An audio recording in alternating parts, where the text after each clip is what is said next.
Before you enter the forest, it is respectful to seek permission.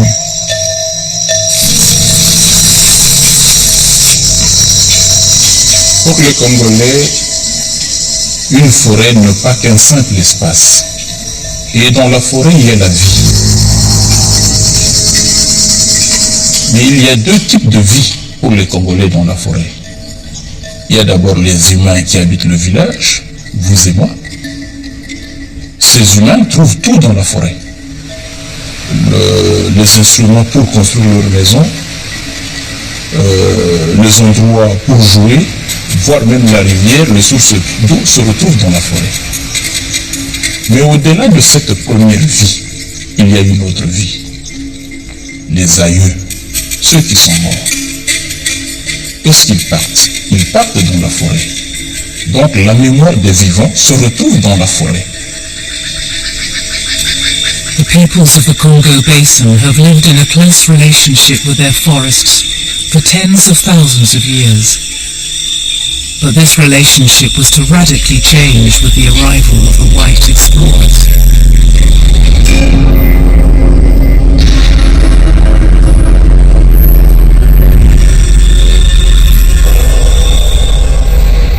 From the beginning, they developed very different visions of the forest. They portrayed it as a land of savage chaos, the heart of darkness. They've been corrupted by the wealth of its resources, and yet at the same time, entranced by the sheer exuberance of its nature.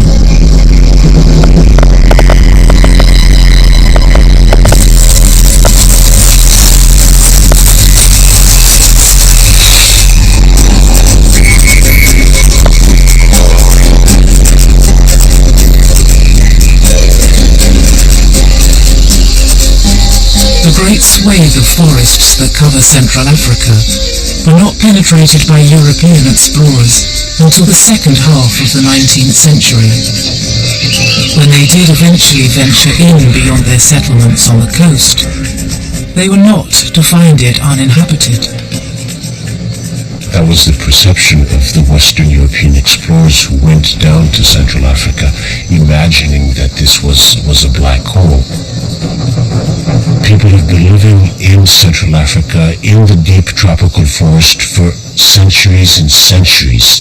And the nature that we see there has been formed by these people. So this is clearly a contrast between a lot of the conservationist discourse that we hear today about trying to preserve this pristine space that resembles more the Garden of Eden. The people have formed these spaces. So what the Europeans found there, what they discovered, was something that they discovered for themselves. They weren't bringing in anything new to the people that were actually living there.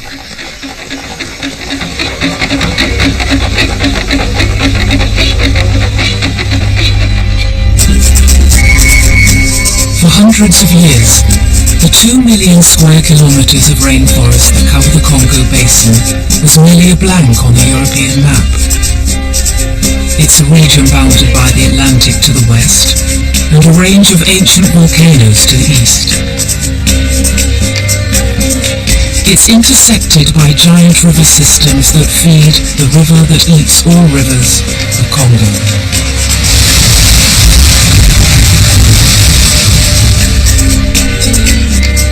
On its way to the sea, the Congo also passes through swamps and savanna, great lakes and clearings,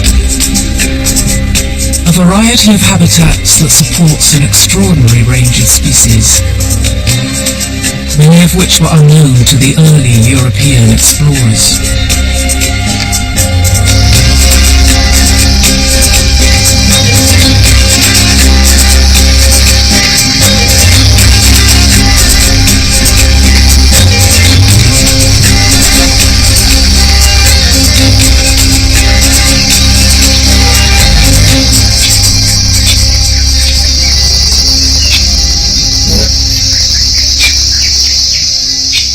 Les premiers explorateurs qui ont mis les pieds au Congo ont été très vite frappés par l'abondance de la faune et l'exubérance de la forêt tropicale, des plantes qui se trouvaient là.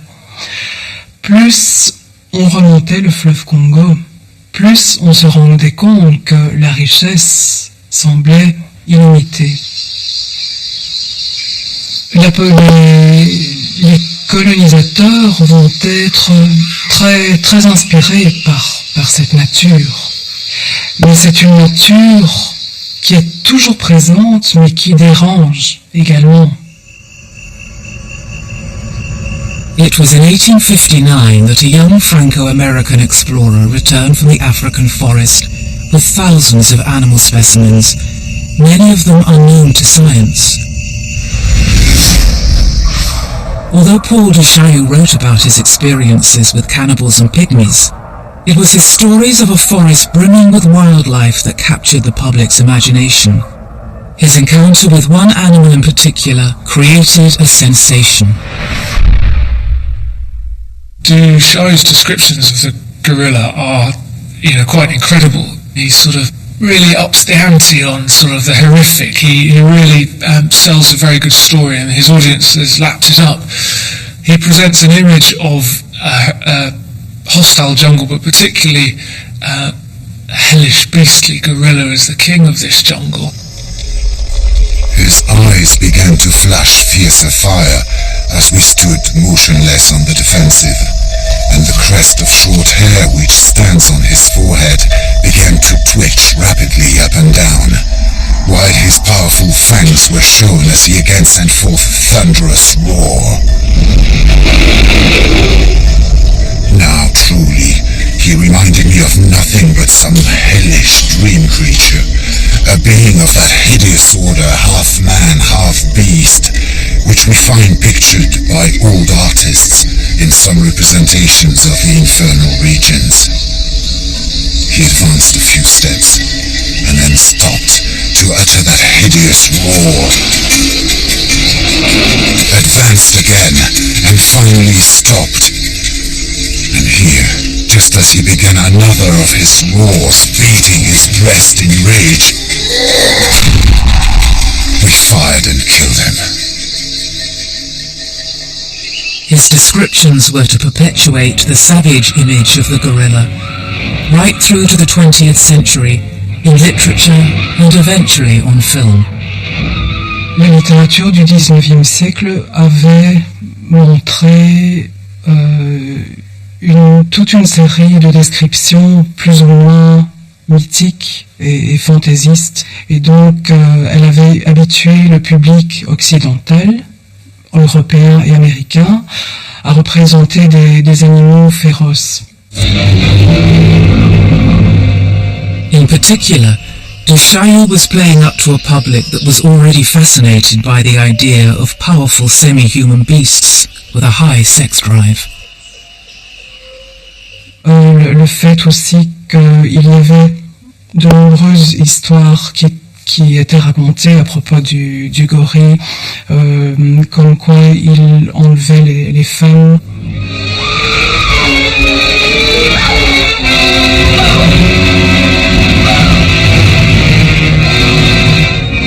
De Chailloux's efforts went beyond the written word. He even doctored the specimens he brought back. Here's your terrifying, savage, brute gorilla. Now the leaves, good thing he's put those there. De Chailloux actually cut the penises off his gorillas. And why? Because nobody would believe that a man-ape, an ape-man, could possibly be pulling women off to her, as he let you believe. Because a penis fully erect is no more than 1 inch long, which is why there are leaves over.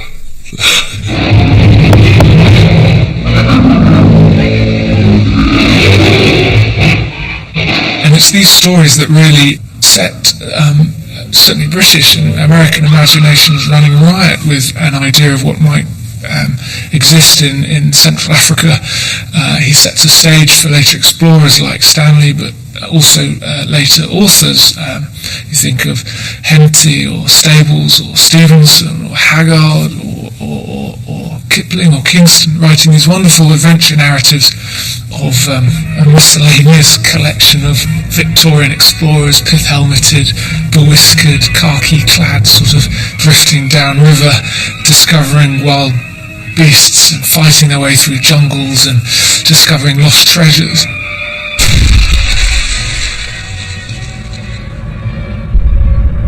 And it's the description of wilderness that enables this. The description of an African wilderness, albeit teeming with life and indigenous peoples, a wilderness that's inherently challenging. Certainly the imagination of British audiences was an environment that was ripe to be subjected and dominated and controlled. Part of that control was through mapping and description, but obviously later through conquest and colonization. Du Chaillu's gorilla specimens captured the imaginations of the cartoonists of the time, playing their part in the debates around Darwin's The Origin of Species. A light satire on man. Pray tell me who can and settle my place in the scale. A man in ape shape, an anthropoid ape, or a monkey deprived of his tail. Then Darwin set forth in a book of much worth the importance of nature's selection. How the struggle for life is an audible strife, and results in specific distinction. For a while, the gorilla was seen as the likely candidate for mankind's closest relative. Then apes have no nose, and thumbs for great toes, and a pelvis both narrow and slight. They can't stand upright, unless to show fight with Du Chaillu, that chivalrous knight. Du Chaillu's vivid accounts of the Congo presented the idea of a place full of other human-like ancestors, leading to speculation that this forest was rich with tribes of people further down the evolutionary tree than the European white male. Et donc on essaye de trouver de faire une hiérarchie dans les races, depuis la race européenne jusqu'aux nouvelles races découvertes et essentiellement les races négroïdes. Et on se demande aussi dans quelle mesure certains singes sont plus proches finalement de ces dernières races humaines qui sont au bas de l'échelle évolutionniste.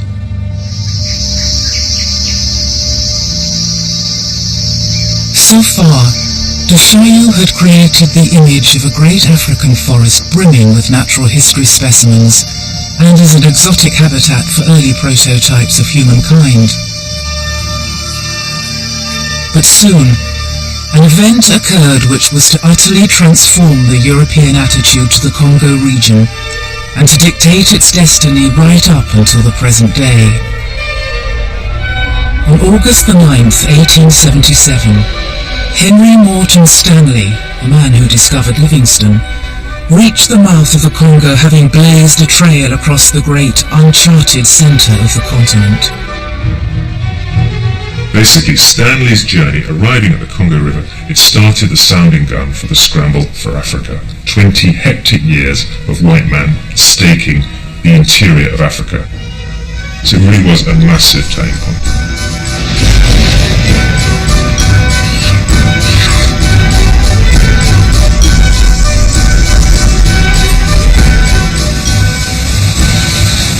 This unimaginably huge tract of Africa was suddenly open.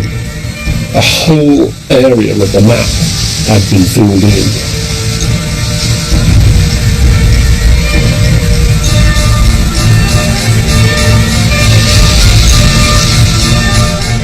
Stanley's achievement was considerable.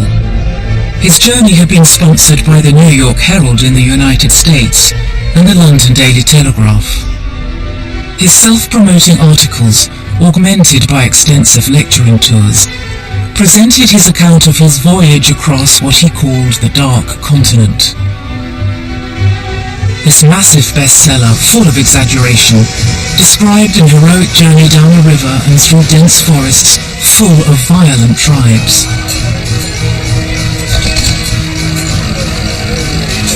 To the ordinary white man, it was what may well be termed impenetrable, except at constant peril of his life.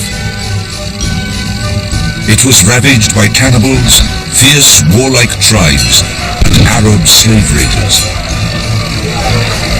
Every tribe barred the ingress of the traveler, and its frontier on all sides lay exposed to any white stranger who took the trouble to plant a flag.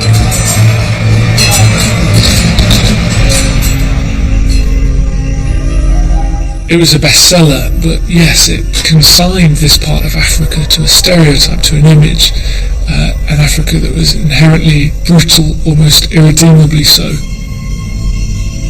So going from, perhaps in the start of the 19th century, some of these voyages that were genuinely scientific, or had at their heart this sort of perhaps enlightened goal of adding to knowledge, of scientific inquiry, to a mindset that was bristlingly imperial and an African, casting the African continent as something that was irredeemably savage and therefore had to be saved by the enlightened knowledge of an empire.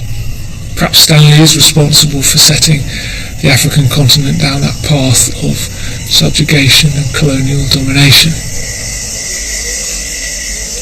Stanley présente son arrivée au Congo comme, en fait, presque un sauveur, c'est-à-dire qu'il va apporter la lumière occidentale à cette région. Il démontre que les populations locales et toute l'histoire du fleuve n'a pas d'histoire avant l'arrivée des Européens et avant son arrivée. There was certainly going to be a new history. By demonstrating that the Congo was navigable, Stanley alerted European powers to the possibility that the entire equatorial forest could be divided up.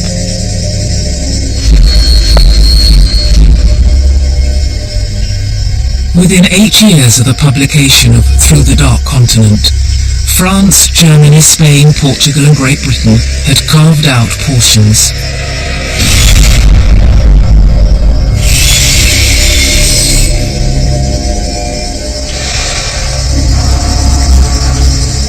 And the king of one small nation had grabbed half of it as his own personal fiefdom.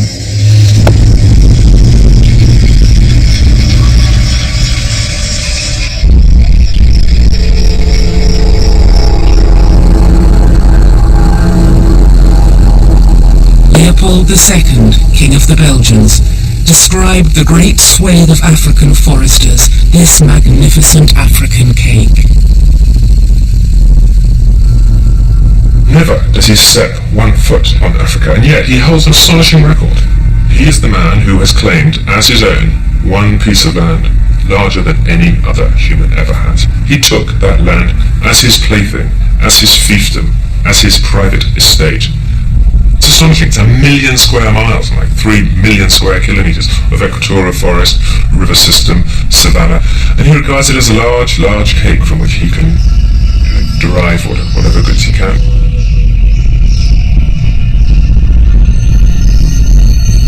Leopold's giant-sized portion of cake was to prove very rich indeed. The abundance of animals and plants in his new forests were no longer merely objects of scientific interest. They had helped him finance an empire. His initial source of income came from forest elephants. Though smaller than their relatives in East Africa, they still packed a lot of ivory. The export of ivory was so lucrative that the animals were driven close to extinction. But soon another more lucrative example of the region's abundance was to change the king's fortunes and the forest itself.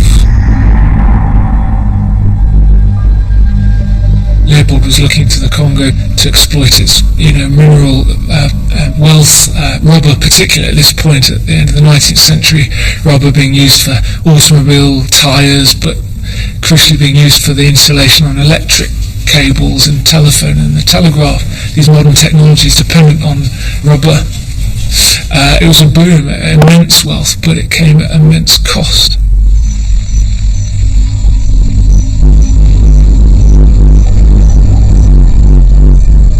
Great numbers of rubber trees grew wild in the forest's interior. There was no idea of plantations at this time, and so tapping them would need to rely on the local knowledge and labour of the forest's inhabitants. And this was to be a primary example of how the region's riches would become associated with misery. Leopold now owned their forest, and his ruthless drive to extract rubber from the inhabitants radically altered their perception of the landscape they'd inhabited for thousands of years. Voici une image importante que le village va garder, et surtout les villages de la forêt. Alors, je commence par la première image, village par rapport à. Cette histoire reste une histoire d'horreur sous Léopold II, parce que quand vous ne produisez pas cette caoutchouc, on vous renvoie, on vous chicote, on vous donne de fouet, parce que vous êtes un goï-goï, donc un dormeur, un poltron, un faible. Pour vous inciter à produire, on vous renvoie dans la forêt, et plus les années passaient, plus le lien devenait au moins rare, donc il fallait pénétrer en profondeur. Donc la destruction de la forêt commence, parce que Léopold II avait besoin du caoutchouc.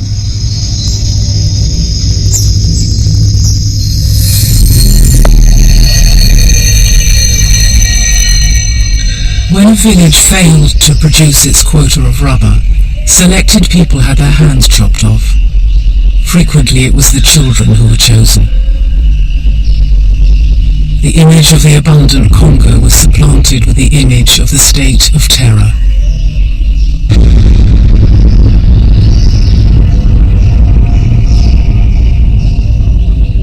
Frankly, it was the first genocide of the modern era.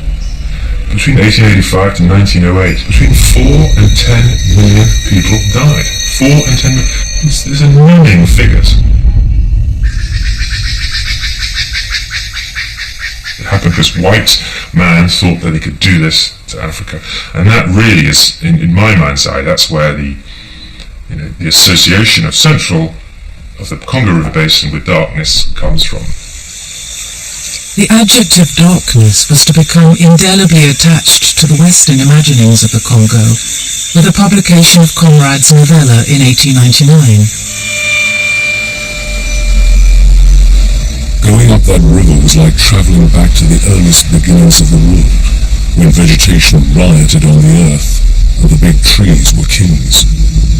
An empty stream, a great silence, an impenetrable forest. The air was warm, thick, heavy, sluggish. There was no joy in the brilliance of sunshine. The long stretches of waterway ran on deserted into the gloom of overshadowed distances. We penetrated deeper and deeper into the heart of darkness. Joseph Conrad had travelled in Leopold's so-called Congo Free State in the 1890s. Like many white men, he had suffered from chronic dysentery and malaria. His physical degeneration was coupled with a deep disillusion with the way Leopold's regime exploited the land and its people. And what he saw, the behaviour of the white man there, scarred him so much, and it sat in his soul for 8 years, that 8 years later, in 3 hectic months, he produced The Heart of Darkness. They were dying slowly. It was very clear. They were not enemies. They were not criminals. They were nothing earthly now, nothing but black shadows of disease and starvation, lying confusedly in the greenish gloom. Brought from all the recesses of the coast, in all the legality of time contracts. lost in uncongenial surroundings, fed on unfamiliar food. They sickened, became inefficient, and were then allowed to crawl away and rest. And there were very many layers of darkness he was referring to. One of the layers of darkness was the darkness of the colonial project, and the hypocrisy at its heart, that it was pretending to be about uplifting the native and raising him up and introducing him to civilization, but in fact it was about profit at any cost. The other darkness was the darkness of a white man, a Western, supposedly civilized man who goes to Africa, enjoys supreme absolute power, and loses his moral bearings. The model for Kurtz, the station agent who goes crazy in the middle of the forest, was probably Leon Rom, who was a Belgian member of the Force Publique, and this was a man who's famous in the Congo for decorating his palisade with the heads of the local Congolese. His was an impenetrable darkness. I was fascinated. It was though a veil had been rent. I saw in that ivory face an expression of somber pride, of ruthless power, of craven terror, of an intense and hopeless despair. He cried out twice, a cry that was no more than a breath. The horror, the horror.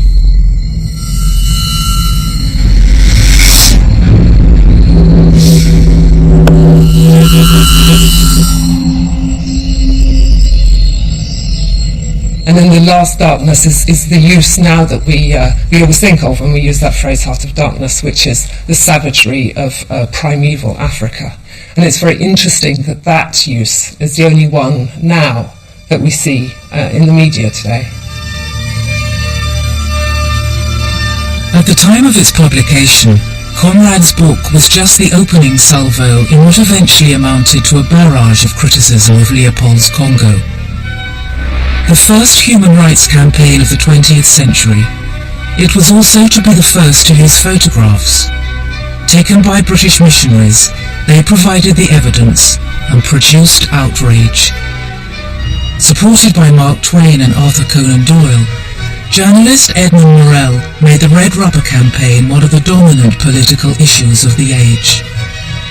The Red Rubber campaign, or the campaign that Morel led, became a huge public affair, both in England and in Europe and in the United States.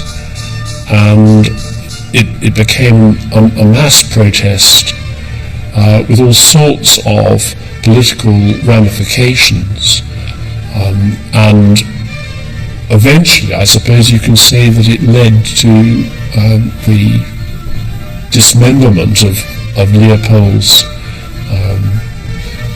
private franchise and the Belgian state taking over the Congo. In 1908, Leopold handed his Congo Free State over to the Belgian nation. The extreme abuses of the past slowly began to diminish. But among all the colonizing nations, the idea of a civilizing mission to the benighted forest colonies was to be perpetuated for another half-century. It is Leopold's museum outside Brussels that exemplifies this propaganda more than any other. Financed from the profits of his rubber trade, he built a stately memorial to himself and his image of Western civilization in the Congo. He died before it was completed.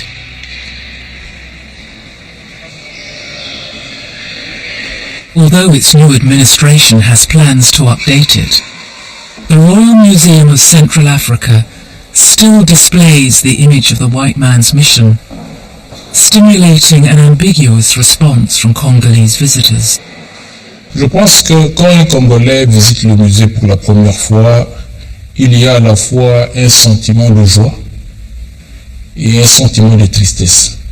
De joie d'abord, au moins, on retrouve ce qu'on n'a pas vu. La plupart d'œuvres d'art, vous ne verrez jamais au Congo. On retrouve dans un pays lointain, dans un environnement étranger, occidental, et on trouve le Congo qui se refait. L'image de mon pays, l'image de l'Afrique, l'image de nos valeurs, l'image de...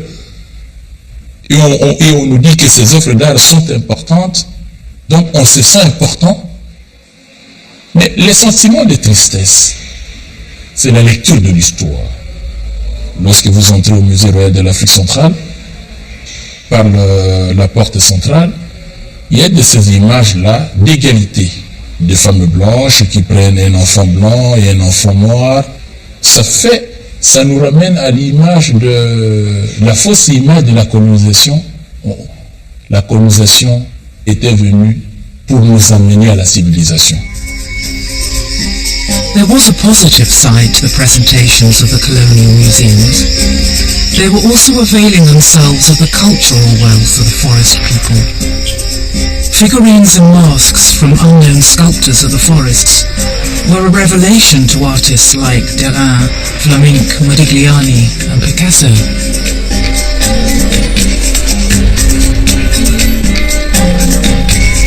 Picasso incorporated Congolese sculpture into one of the most influential paintings of the 20th century.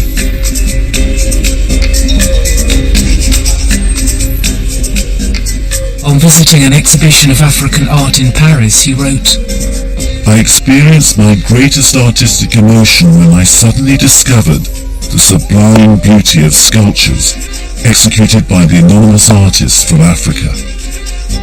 These passionate and rigorously logical religious works are what the human imagination has produced as most potent and most beautiful. At that moment I realized what painting was all about.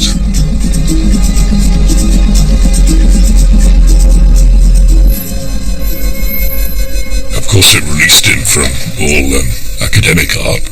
I think it's the power in these things. I mean, just looking at them, they just have this power.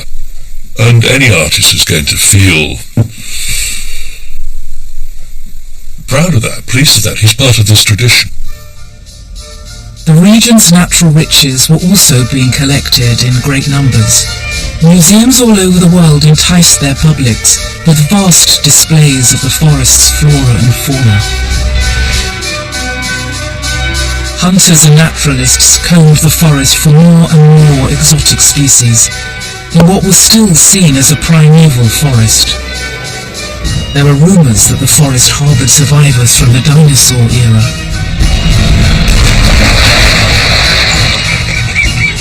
Sadly, no dinosaurs were discovered, but the zoological world was rocked with other discoveries. One came from the mountains on the eastern edge of the Congo forest. Au début du XXe siècle, en 1902, une nouvelle espèce de gorille, les gorilles des montagnes, Gorilla berengei, est découverte. Mais cette découverte fait l'effet d'une bombe, parce que jusqu'à présent, on ne connaît que le gorille des plaines, essentiellement au Gabon, le Gabon dont on parle avec du chahut. Jusque dans les années 1920, il y a vraiment une course à la découverte dans la région du Kivu, qui est la région où les gorilles sont découverts. The American zoologist Carl Akerley was commissioned to collect specimens for the American Museum of Natural History, and he saw the forest in a new light. Carl Akerley fait partie de ces premiers conservationnistes. Il veut aller sur place pour chercher, pour trouver une famille de gorilles. Donc il part avec une grosse équipe, des peintres, des botanistes, qui vont décrire le paysage rencontré dans les montagnes du Kivu.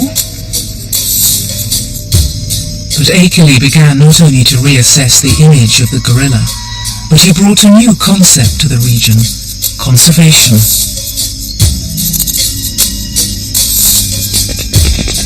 Le fait aussi que le gorille est un animal timide, un animal sensible, délicat, qui est essentiellement végétarien, qui vit en petits groupes, qui est bipède mais qui évolue aussi à quatre pattes, fait que doucement la mentalité va commencer à changer. Il demande a world safe for gorilla. Ekele's exertions resulted in the creation of Africa's first national park.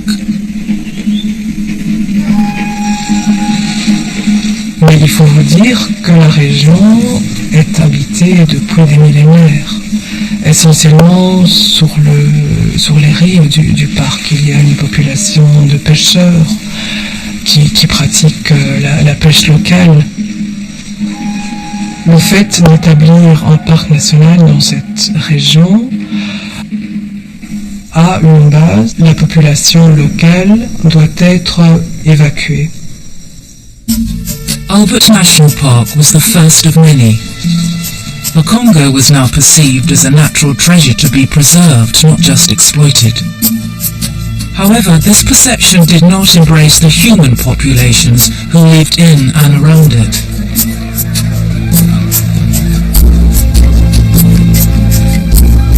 People for whom a forest and its resources provided a livelihood and also was a wellspring for their spiritual life.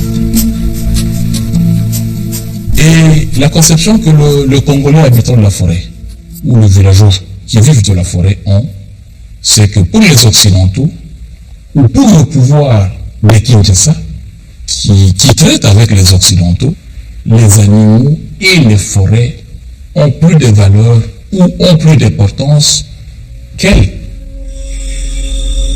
Throughout the various colonies that partitioned the forest, attitudes to the local inhabitants varied.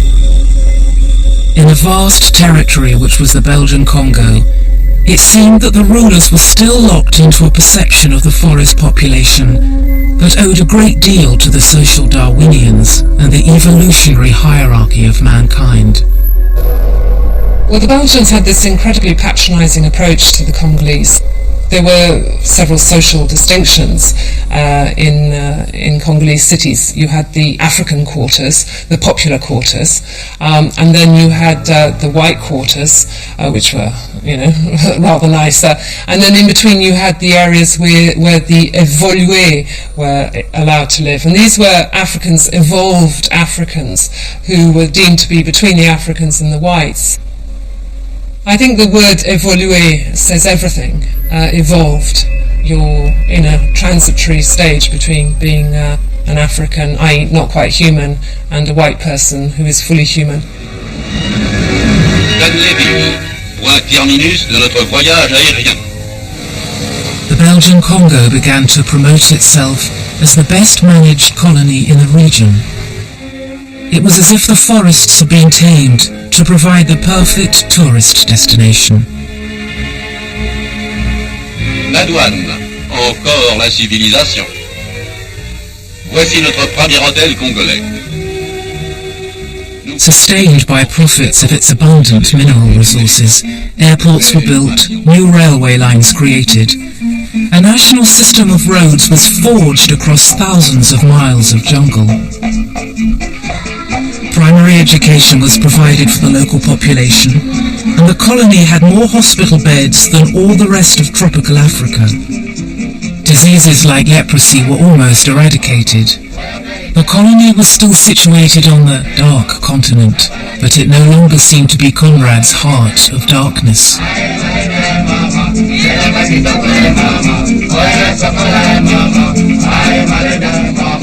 The Congo was at its zenith in the 1950s, late 1950s. This was a time when it was integrated with the rest of the world. You could take a flight and land in the Congo quite happily, and it would connect on. That was the point, it was connected. You could buy a railway ticket in what was then Rhodesia and travel into the Congo. I know this because my own mother did it in 1958. Just a young girl in her 20s, not a particularly adventurous traveller by her own admission, and she just went through the Congo because she was on a journey from Rhodesia to Kenya, and it was the way to do it.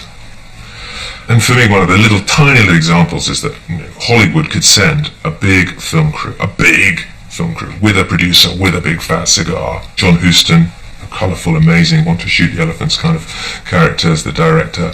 Send those guys and 40 crew with their soundmen and their gaffer boy and their best boys and all of this up the Congo River. About as far as it's possible to get. They went all the way to Stanleyville, then they went on the train, the Equator Express that cuts across the equator. Then when they got to the end of that, they then drove for another 40 miles out into the bush to find what was for them the perfect river scene for the African Queen. And it was perfectly doable. From the thrilling pages of world-renowned author C.S. Forrestal's magnificent story, and filmed in the jungles and headwaters of Africa, the Dark Continent, in all the magnificence of color by Technicolor, comes the most exciting adventure ever screened.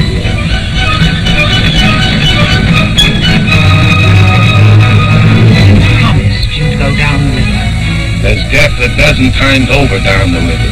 You promised. Well, I'll take my promise back. The region's roads, railways, airports, schools, hospitals and hunting lodges were financed from a superabundance of mineral deposits that lay beneath the ground. Forest products like rubber and oil palm brought in more revenue.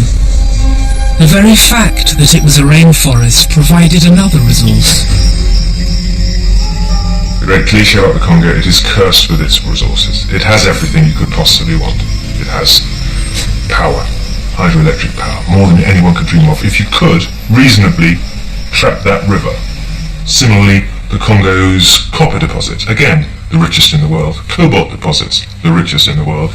Alluvial diamonds, fantastic. Kimberlite diamonds, even better. Gold, it goes on. Cassiterite, coltan, it's all there.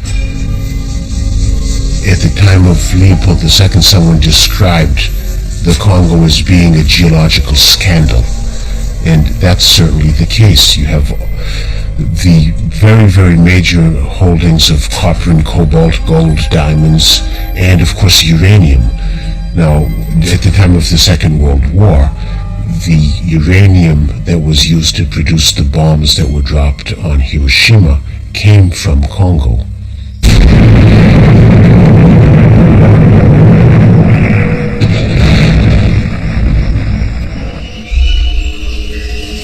The very riches that had facilitated the infrastructure and wealth of the Belgian Congo were to blight the country's future as an independent state. In 1960, virtually all the countries of the region gained independence. For a moment, this part of Africa was seized with optimism.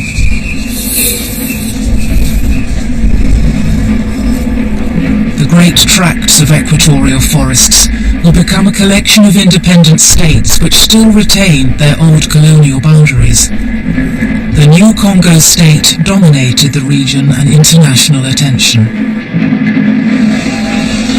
But virtually from the beginning, most of the new countries were thrown into upheaval as foreign interests interfered to retain control over the mineral resources. Once again, Henry Morton Stanley's image of savage anarchy prevailed.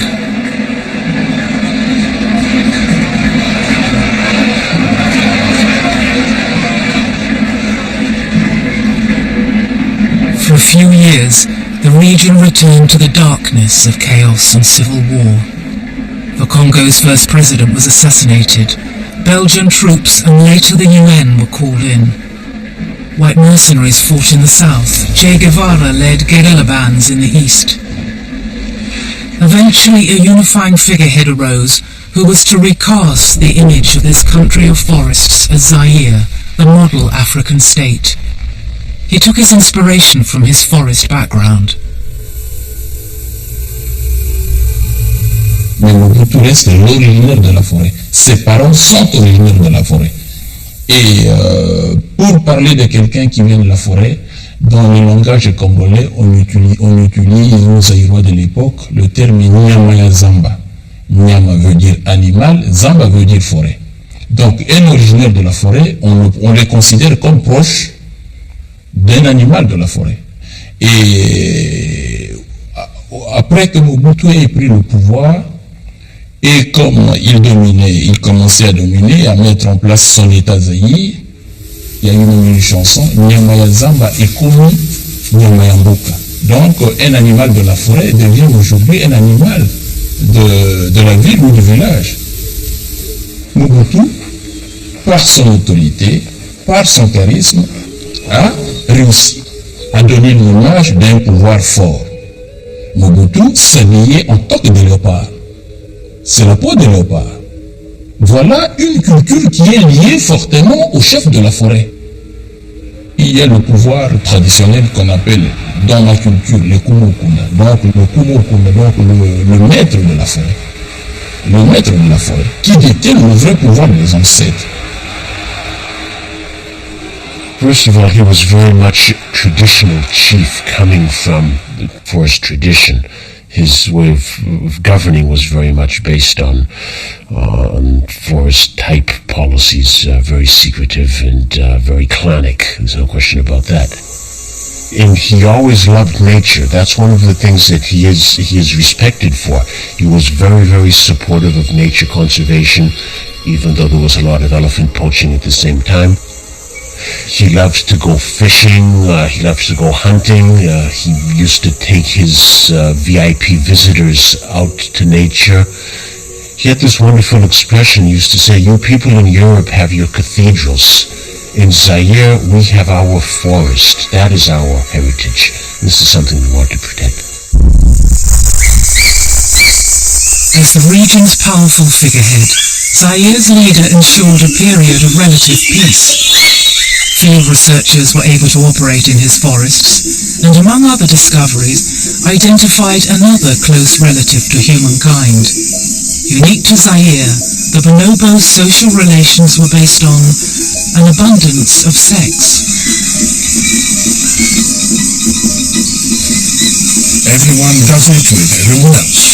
Males with males, females with females, adults with young. And they do it for all sorts of reasons. To greet, to appease, to reassure, to enhance relationships of all kinds.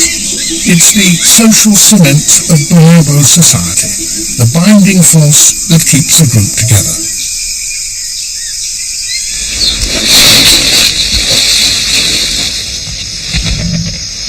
The mountain gorillas were protected in the eastern province of Kivu, the old Albert National Park.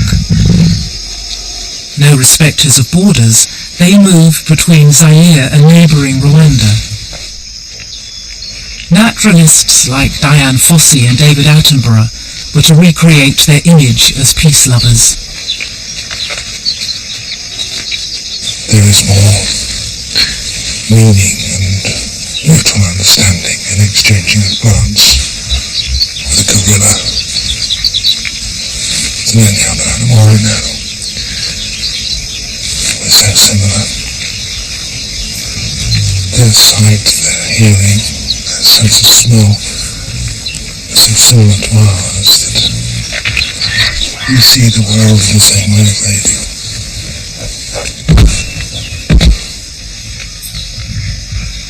Duchaillon's image of the ferocious half-man, half-beast could now be consigned to the antique book collectors. So it seems really very unfair that man should have chosen the gorilla to symbolise all that is aggressive and violent, when that's the one thing that the gorilla is not, and that we are.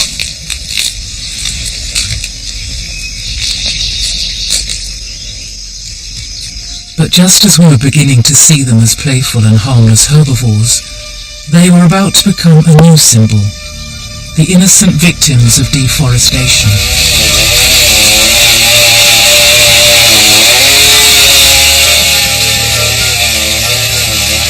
Rainforests like the Amazon and the Congo were becoming a source of international concern. This time, it was in the ex-French colonies to the north where concessions were being granted to European timber companies. Not only was animal habitat being destroyed, but roads were being opened to the bushmeat hunters.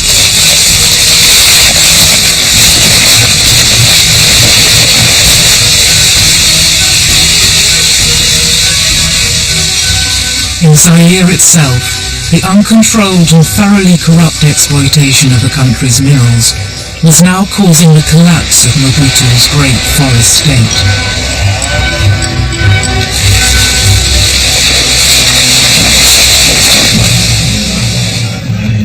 Zaire's riches were being siphoned into foreign bank accounts, spent on palaces, or squandered on expensive and often pointless purchases that could not be afforded and would not be maintained.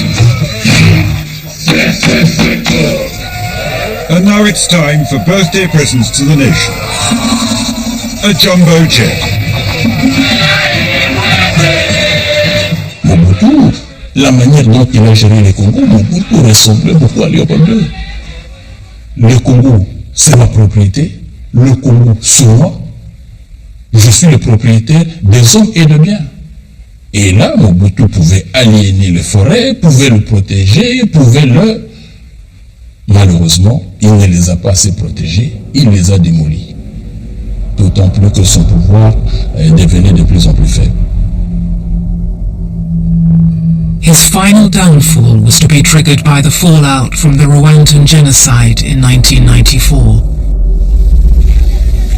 Millions of refugees poured over the border into the forests of eastern Congo. The upheaval resulted in the invasion of foreign armies that backed his political rivals. As his loss of power became inevitable, he began to resemble less the dominating figure of Leopold II and more Mr. Kurtz, the failed and morally bankrupt administrator from the heart of darkness. I think there are some similarities between Kurtz and Mobutu. Certainly, when I first got to Kinshasa as a young reporter, there was this mystery figure who was in the middle of the jungle, marooned in Badalite, where he had this vast palace, where he'd grown up, where he came from, where he spent a lot of time planting seedlings, designing his ornamental gardens. If you see some of the coverage that was shot of him during those years, there is a sense of a man who's cut himself off completely from reality, is still touring around, saying hello to local villagers, planting his garden, trying to live the life of the gentleman farmer, no longer wants to know anything about the politics of his country, international politics, who only feels at home now in the forest, and who had withdrawn into his forest hideout. Mobutu was eventually forced into exile, leaving behind his rotting palaces to become a symbol of his grandiose failure, slowly consumed by the forest he so identified with.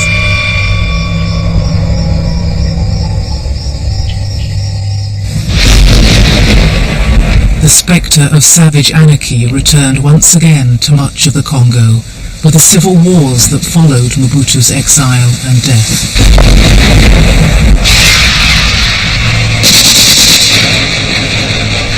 This image has been perpetuated by the intervention of armies from other nations and a struggle to control the country's minerals and mines.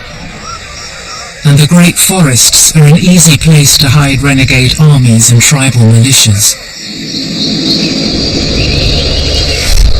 But just as the forests can support ruthless and violent armed bands, they can be the source of food and shelter for the inhabitants. It was a constant message, a constant remark that came from every single Congolese person I spoke to, from one side to the other, either deep inland or down by the coast. At one point in their lives, they've all said they all had this experience. Nous avons fouillé en Rose. We've all fled to the bush. We've gone there to find sanctuary. I guess if you think about it, the sheer scale of the place, it's the geography, it is so vast. It is the second largest rainforest in the world after the Amazon. This vast, vast country. That's the only safety you've got when the bad guys are coming. You have a chance of hiding. You can just go and disperse yourself somewhere in that forest. In the last decade, the eastern part of the Congo has been blighted with natural disasters, as well as massacre, rape and pillage. Malnutrition and disease have taken an even greater toll. As many as 5 million people have died. the largest human death toll since the Second World War, there's been scant coverage. But analysis of some television channels, including the BBC, shows there have been more hours focusing on the threat to the Congo's great apes and their habitat than there has been on the plight of the human population. I spent many months in eastern Congo covering first the genocide in Rwanda, then there was the flood of thousands of refugees into eastern Congo, then thousands more were dying of cholera in the refugee camps, and amongst the journalists there would be many who would be taking time out to write about the gorillas in Virunga Park, which ran just near the refugee camps, and the emphasis would always be about, isn't it awful, there are all these Hutu genocidaires, these genocidal killers wandering around in the camps, and the gorillas are being eaten, the gorillas are being slaughtered, isn't it awful? And you sort of thought, well, yes, but there's been a genocide across the border. People are still dying of cholera. Is this an appropriate emphasis? Our Western response to the Congo does seem to allow for two contradictory visions to live side by side. However much we recoil from the human bloodshed and atrocities, we're still fascinated by the idea that these forests are also home to our closest genetic relatives. Ever since the first explorers, we have been entranced by the great diversity and abundance of plant and animal species, the sheer exuberance of nature. After Leopold, the Belgians attempted to bring order and infrastructure. But now, like Mobutu's palaces, the last vestiges of the white man's colonial endeavours are being swallowed up by rampant nature. It was an amazing moment. Very close to the equator, about as close as you possibly could get. It was just near the town of Kisangani, what used to be Stanleyville, the city on a bend in the river. Deep equatorial forest. And I was walking through the forest, and then suddenly my heel felt something strange and angular. Felt a bit odd in this sort of leafy, organic world of the forest. And I scraped down through the leaf mulch with my heel and came across a railway sleeper with the name Antwerp printed on it, 1913. But even more scary, the railway sleeper was connected to railway tracks, which again I could scrape away, and they disappeared off and then died in the forest.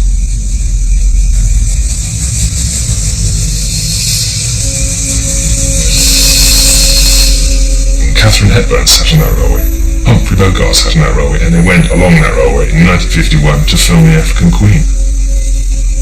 And it was for me, it was a very powerful moment, and it drilled home that sense of a place where the developmental graph had gone like a parabola and we were on the downward slope. And that's the reality of today's Congo.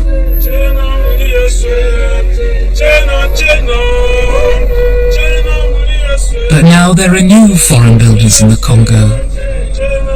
Like the Europeans of the 19th century, the Chinese have come here, offering to bring the benefits of their expertise and technology.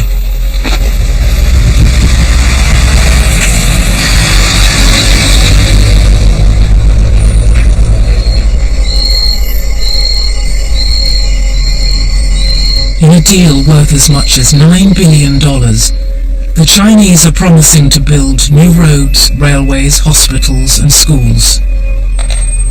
This is in exchange for millions of tons of the country's copper and nickel over the next 15 years. The new roads, railways and hospitals depend on a stable and open government, which will be able to maintain them. There are justified fears that history will repeat itself. Economists talk about the resource curse, which is that assets which should be a great blessing, in fact, turn out to be a blight. And I think Congo is the perfect example of that. And what's interesting is that Congolese people will often talk to you with huge pride and sort of vaingloriousness about all these wonderful, we're a rich country, we've got all these mineral assets. And it really is a very important part of their self-image and their image of their own country. But of course, if you can't tap the assets, and if you can't tap the assets in a way that is then funneled back and reinvested in your own country, you'd actually be better off without them. And that is unfortunately the truth, because they have constantly seen these assets being used as an excuse to rape the country. The people of the Congo are now among the poorest in the world. In the last century, many have left the forests for the towns and cities. In earlier days, they'd seen the forest as more than just a place of refuge and sustenance. It was also the place where their ancestors lived, a place of awe, reverence, and sometimes fear.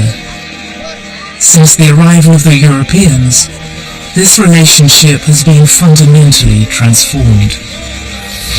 Comme si, depuis la création de l'État congolais, depuis Léopold II à aujourd'hui, les forêts, les animaux sont beaucoup plus importants qu'eux. Eux ne comptent pas.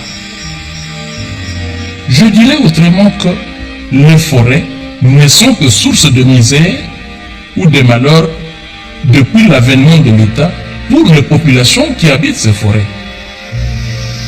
On leur fait transporter les ivoires, on leur fait transporter les caoutchoucs qui sortent de ces forêts. Ils subissent le poids. Ils n'existent pas.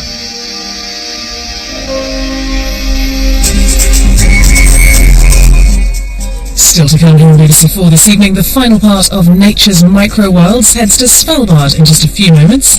At 9, we have the second part of our brand new series, Growing Children with Laverne Antrobus. And then striking up an unlikely friendship